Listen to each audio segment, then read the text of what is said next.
Hi friends, welcome to panandpots. இன்னைக்கு நம்ம panandpots சேனல்ல ஒரு சூப்பரான சாம்பார் ரெசிபி நம்ம பார்க்க போறோம். வாசமான டிஃபன் சாம்பார் ரெசிபி. சாம்பார்லயே நிறைய வகைகள் இருக்கு. ஆனா எப்பவுமே நம்ம ஹோட்டல்ல சாப்பிடுற சாம்பார் வந்து நல்ல வாசமாவும் டேஸ்டும் ரொம்ப நல்லா இருக்கும். சோ அதை எப்படி வீட்லயே சுலபமா செய்யறது அப்படின்றத பத்தி தான் நம்ம இந்த வீடியோல பார்க்க போறோம். ஹோப் உங்களுக்கு யூஸ்ஃபுல்லா இருக்கும்னு நினைக்கிறேன். வீடியோ ஃபுல்லா பாருங்க.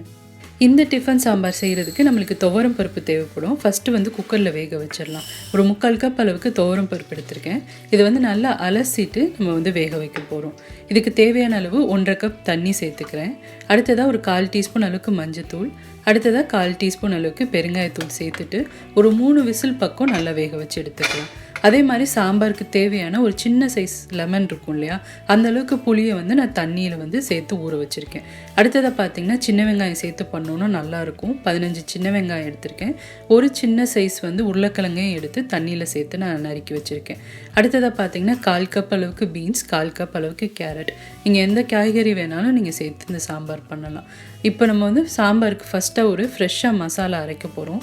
இந்த மாதிரி செய்கிறப்போ உங்களுக்கு வாசம் வந்து ரொம்ப நல்லாயிருக்கும் சாம்பாரில். ஸோ இப்போ பார்த்தீங்கன்னா அதுக்கு ஒரு பேன் நான் சூடு பண்ணிக்கிறேன். தேவையான பொருட்கள்லாம் நான் எடுத்து வச்சுருக்கேன். ஃபஸ்ட்டு வந்து ஒரு டீஸ்பூன் அளவுக்கு நல்லெண்ணெய் சேர்த்துக்கலாம். அடுத்ததாக 1 டேபிள் ஸ்பூன் அளவுக்கு மல்லி சேர்த்துக்கலாம். இப்போ வந்து இந்த மல்லியை நல்லா கொஞ்சம் வறுத்துக்க போகிறோம். ஒரு நிமிஷம் பக்கம் நல்லா அந்த எண்ணெயில் வறுத்துட்டு மிச்ச பொருட்கள்லாம் நம்ம சேர்த்துடலாம்.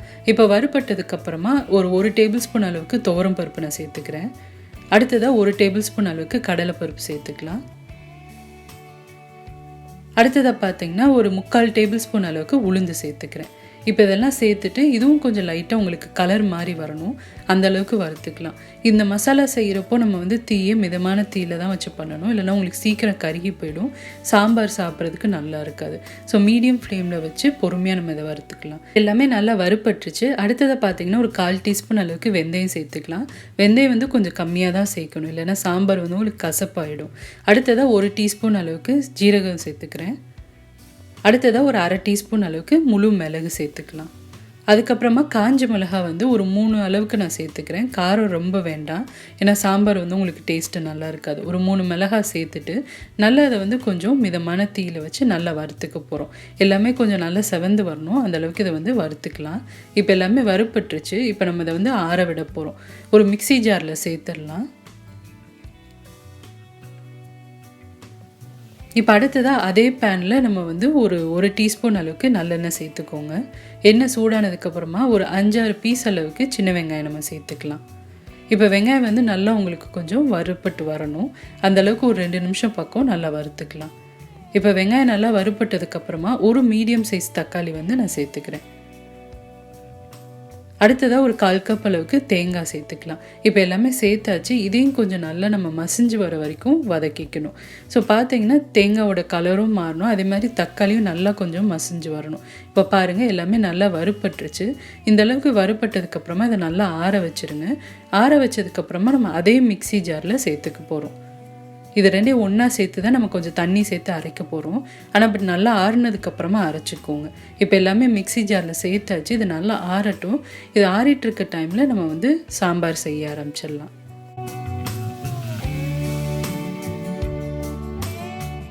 இப்போ இந்த சாம்பார் பண்ணுறதுக்கு இங்கே ஒரு பேன் நான் சூடு பண்ணிக்கிறேன்.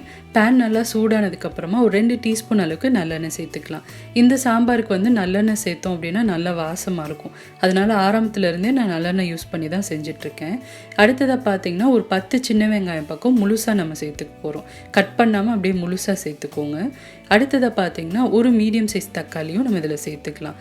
சேர்த்துட்டு இப்போ இதெல்லாம் நல்லா கொஞ்சம் மசிஞ்சு வரணும், அந்தளவுக்கு இதை வந்து வதக்கிக்கலாம்.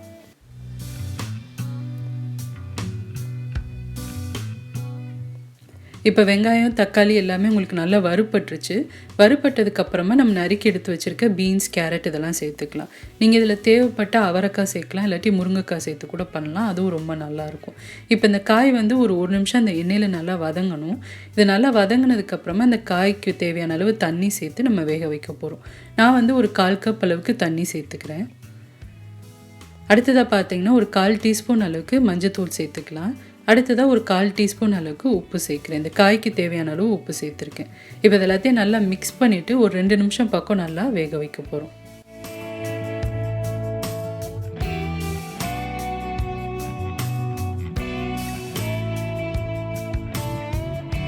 இப்போ பாருங்கள், நம்ம வதக்கின மசாலா வந்து கொஞ்சம் தண்ணி சேர்த்து நான் நல்லா நைஸான பேஸ்ட்டாக அரைச்சி எடுத்து வச்சுருக்கேன். இப்போ காய்கறியும் நல்லா வெந்துருச்சு, ஒரு 2 நிமிஷம் பக்கம் ஆயிடுச்சு. இது நல்லா வெந்ததுக்கப்புறமா நம்ம அரைச்சி எடுத்து வச்சுருக்கோம் இல்லையா மசாலா, அதை வந்து இதில் சேர்த்துடலாம்.